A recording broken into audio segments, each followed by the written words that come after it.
나이가 들어감에 따라 주변 사람들과 더 편안해지고 모든 것에 대해 마음을 열 수 있을 것 같은 느낌이 드는 것은 자연스러운 일입니다. 그러나 우리가 아무리 가까운 사람이라 할지라도 항상 피해야 할 태도가 있습니다. 그것은 상처, 배신, 심지어 우정의 끝을 초래할 수 있는 태도입니다. 오늘은 아무리 가까운 사이라도 조심해야 할 태도에 대해 알아보는 시간을 가져보도록 하겠습니다. 첫 번째, 돈 자랑을 한다. 돈 자랑은 유혹에 빠질 수 있습니다. 특히 자신의 성취와 재정적 성공에 대해 자랑스러워할 때 그렇습니다. 돈이 있다는 흥분에 사로잡혀 다른 사람들과 나누고 싶은 욕구를 느끼기 쉽습니다. 그러나 우리는 우리의 말에 결과가 있고 돈을 자랑하는 것은 우리 관계에서 다양한 문제를 초래할 수 있음을 기억해야 합니다. 우리가 돈 자랑을 하다 보면 금전적으로 어려움을 겪고 있거나 어려운 시기를 겪고 있는 다른 사람들에게 본의 아니게 상처를 줄 수 있습니다. 이로 인해 그들이 우리에게 질투, 분개 또는 심지어 화를 느끼게 할 수 있습니다. 또한 우리를 돈의 원천으로 보는 사람들로부터 원치 않는 관심을 끌 수 있어 보증 요청이나 심지어 사기를 당할 수도 있습니다. 더욱이 돈을 자랑하는 것은 오로지 물질적 소유물에 근거한 잘못된 정체성과 자존감을 만들어 낼 수 있습니다. 그것은 우리로 하여금 한 인간으로서의 우리의 가치가 우리의 성격, 도덕, 관계가 아니라 우리가 가진 돈의 양에 의해 결정된다고 믿게 만들 수 있습니다. 이것은 권리의식, 오만함, 타인에 대한 공감 부족으로 이어질 수 있습니다.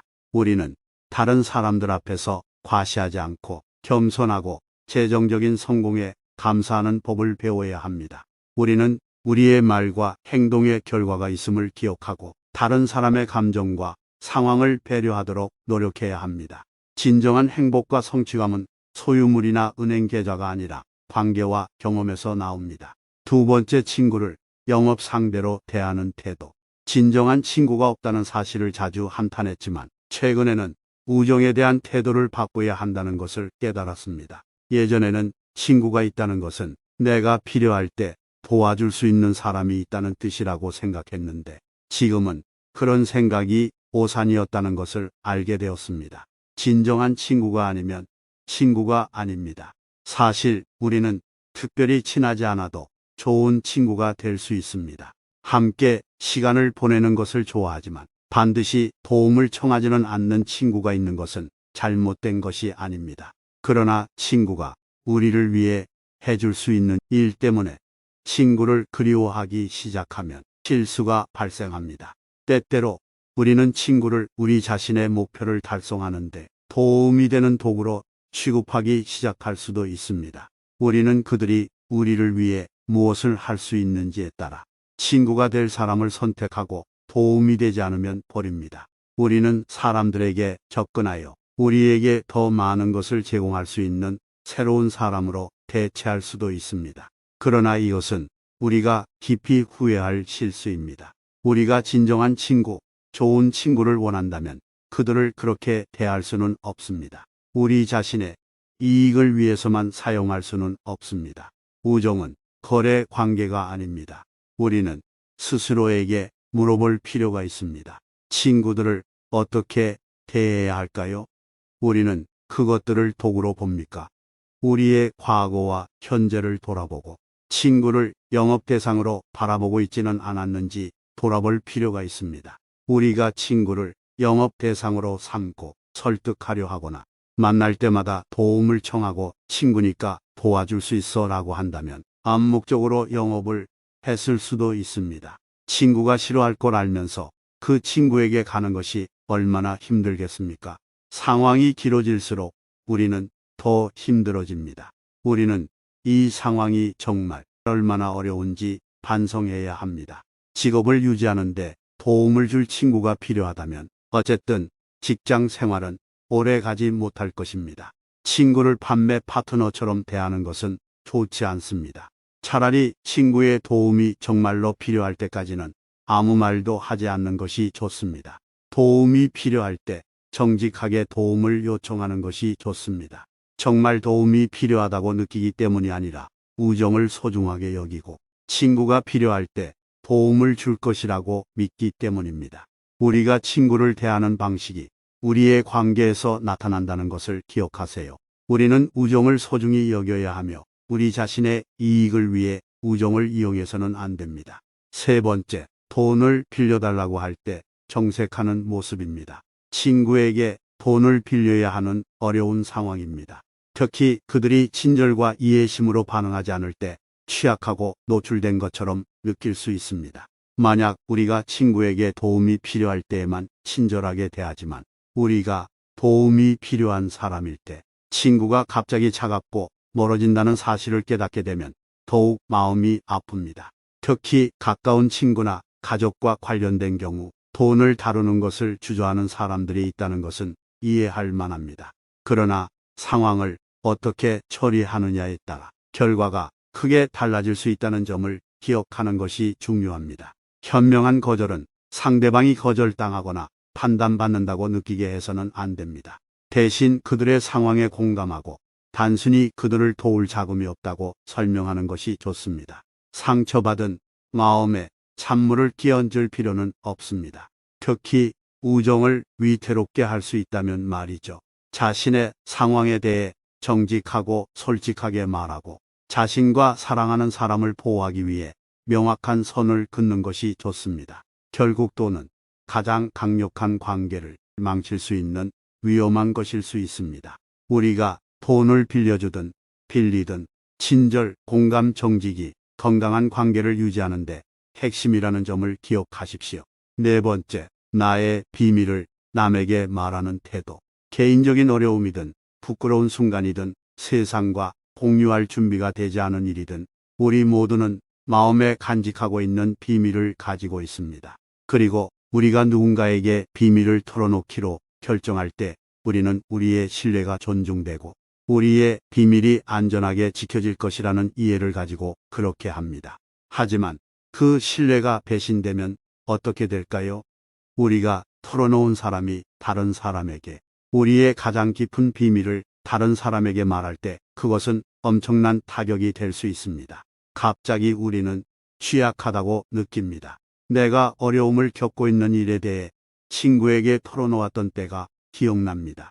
나는 친구를 절대적으로 믿었고 내 비밀을 안전하게 지켜줄 것이라고 믿었습니다. 하지만 다른 사람들에게 내 비밀을 들불처럼 퍼뜨리며 말했다는 사실을 나중에 알게 되자 끔찍했습니다.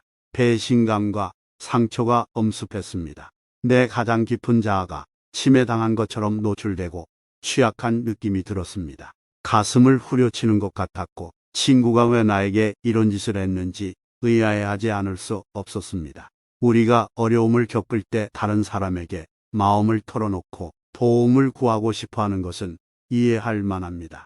그러나 그렇게 할 때 우리는 우리의 비밀을 누구와 공유하고 있는지 염두에 두어야 합니다. 모든 사람이 우리의 신뢰를 받을 자격이 있는 것은 아니며 모든 사람이 우리의 비밀을 안전하게 지키는 것은 아닙니다. 우리의 신뢰가 배신당하는 고통은 견디기 힘들 수 있지만 그것이 우리 잘못이 아니라는 것을 기억하는 것이 중요합니다. 우리는 우리가 믿었던 사람에게 털어놓은 잘못이 없으며 그들의 배신에 대한 책임을 지는 것은 우리의 책임이 아닙니다. 앞으로 우리가 털어놓는 사람에 대해 더 분별력을 갖고 우리가 기꺼이 공유할 내용에 대한 경계를 설정하는 것이 중요합니다. 그리고 우리가 누군가의 배신의 희생자가 된다면 우리는 혼자가 아님을 기억해야 합니다. 우리는 다른 친구나 가족에게 도움을 구하거나 필요한 경우 전문가의 도움을 구할 수도 있습니다. 결국 우리 모두는 신뢰를 존중받고 비밀을 안전하게 지킬 자격이 있습니다. 그리고 그 신뢰가 배신당하면 고통스러울 수 있지만 우리는 항상 앞으로 나아가고 신뢰할 수 있는 새로운 사람들을 찾을 수 있다는 사실에서 위안을 얻을 수 있습니다. 마지막으로 남의 비밀을 말하는 태도. 누군가가 우리에게 비밀을 말한다면 그들은 우리에게 소중하고 개인적인 것을 맡기는 것입니다. 절대 끊어서는 안 될 신성한 신뢰의 유대입니다. 그러나 어떤 사람들은 이것을 이해하지 못하고 다른 사람들의 비밀을 폭로함으로써 그 신뢰를 배반합니다. 관계에 돌이킬 수 없는 손상을 입히고 비밀이 드러난 사람에게 깊은 고통을 줄 수 있는 입의 죄입니다. 다른 사람의 비밀을 알고 있다면 이를 안전하게 보호하는 것이 의무입니다. 무해하다고 생각하거나 대화를 시도하는 것일지라도 다른 사람과 공유하고 싶은 유혹에 빠지지 마십시오. 모든 비밀은 소중한 보물이며 우리가 그것을 가볍게 여길 수는 없습니다. 우리는 또한 우리 자신의 말과 행동을 조심해야 합니다. 그 순간에 사로잡혀 나중에 후회할 말을 하기 쉽습니다. 그러나 우리는 말하기 전에 한번 쉬고 천천히 생각해야 합니다. 천천히 말하는 것은 우리가 실수를 피하는데 도움이 될 뿐만 아니라 우리가 더 예의 바르고 신뢰할 수 있는 것처럼 보이게 합니다. 결국 비밀을 지키는 것은 신뢰할 수 있는 것만이 아니라 다른 사람에 대한 공감과 존중을 갖는 것이기도 합니다. 누군가가 우리를 신뢰한다는 것은 우리를 신뢰하는 것이며 우리는 그들의 비밀을 안전하게 지켜줌으로써 그 신뢰를 존중해야 합니다. 우리는 말의 힘과 비밀 유지의 중요성을 항상 염두에 두고 모든 대화에 주의와 연민을 가지고 접근해야 합니다. 따라서 우리가 간직하고 있는 비밀과 다른 사람들이 우리에게 두는 신뢰를 염두에 두기를 바랍니다. 그 신뢰를 존중하고 그들의 비밀을 안전하게 지키도록 선택하여 마지막 숨을 쉴 때까지 마음 깊이 묻읍시다. 또한 천천히 말하기 전에 한 박자 쉬기, 불필요한 말을 피하는 것의 중요성을 기억합시다. 우리가 말하는 것보다 더 많이 듣고 이해받기 전에 이해하려고 노력하고 사람들을 갈라놓기보다는 하나로 모으는데 우리의 말을 사용하기를 바랍니다. 일상생활을 하면서 말의 힘을 깨닫고 현명하게 사용해 보시는 건 어떨까요? 우리의 말과 태도가 주변 사람들에게 긍정적인 영향을 미치도록 노력하기를 바라겠습니다. 감사합니다.